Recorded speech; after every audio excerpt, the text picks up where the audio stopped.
Tenons à commémorer chacune de ces personnes qui, aujourd'hui, ne sont plus. Chacune de ces personnes qui ont perdu un être cher, un ami. Pour la communauté musulmane du Québec et du monde, nous vous passons les plus sincères salams. Depuis plusieurs semaines, moi, dans notre belle province, nous parlons de ce racisme grimpant. Nous entendons ces personnalités publiques, ces élites du discours qui se font entendre. Nous les entendons parler d'intolérance, d'ignorance, de haine, de peur de l'autre. Mais permettez-moi de vous parler de ce dont on ne parle pas quand on dit lutter contre le racisme. Car voyez-vous, le racisme, ce n'est pas seulement une question de méconnaissance de l'autre. Le racisme, c'est avant tout cette relation sociale, ce rapport politique qui prend l'autre comme un être inférieur. C'est donc l'infériorisation de cet autre qu'on a dépouillé de son entière humanité. Pour nous, il n'est pas possible de comprendre cette période difficile, parfois dangereuse, qui laisse une place trop grande au racisme, sans parler de la guerre qui est en cours au Moyen-Orient.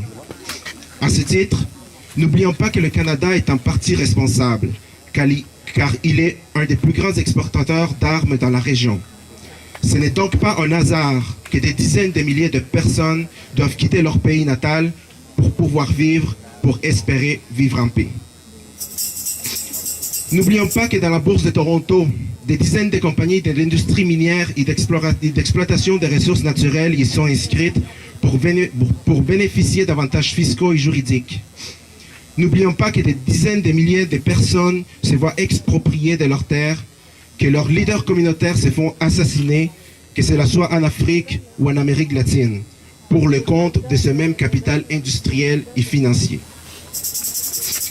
N'oublions pas que les élites politiques et économiques de ces pays, qui est aussi le Québec, se complaisent à signer ces traités de libre-commerce qui, en fin de compte, se traduisent par la détérioration des conditions de vie des centaines de milliers de personnes dans le monde.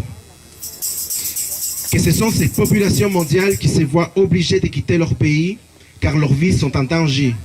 Et certaines cherchent un asile politique, d'autres un refuge écologique et d'autres un simple débouché économique, un digne travail.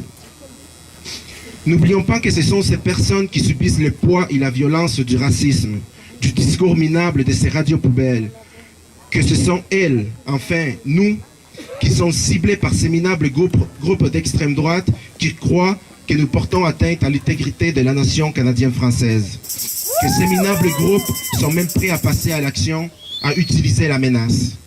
Mais nous, mes amis, mes camarades, n'oublions pas que nos millénaires peuples amérindiens subissent l'oppression d'un système mondial et colonial auquel nous participons fièrement, et ce, depuis plusieurs siècles, que ces peuples ont été relégués et oubliés au rencard de l'histoire.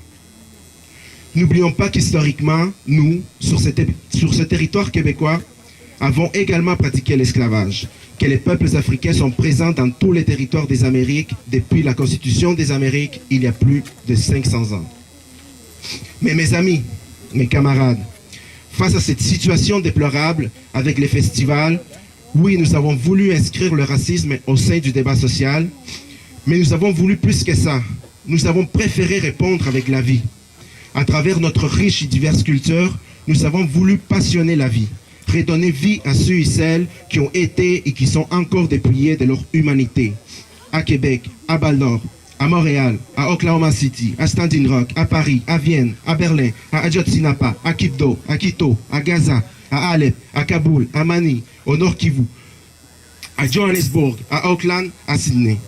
Sachez, mes amis, mes camarades, que notre réponse au racisme, à l'intolérance, à la haine, mais aussi au colonialisme, au capitalisme, à l'impérialisme, il y a tous ces fléaux qui minent l'humanité. Sachez, mes amis, mes camarades, que notre réponse, c'est la vie. Merci.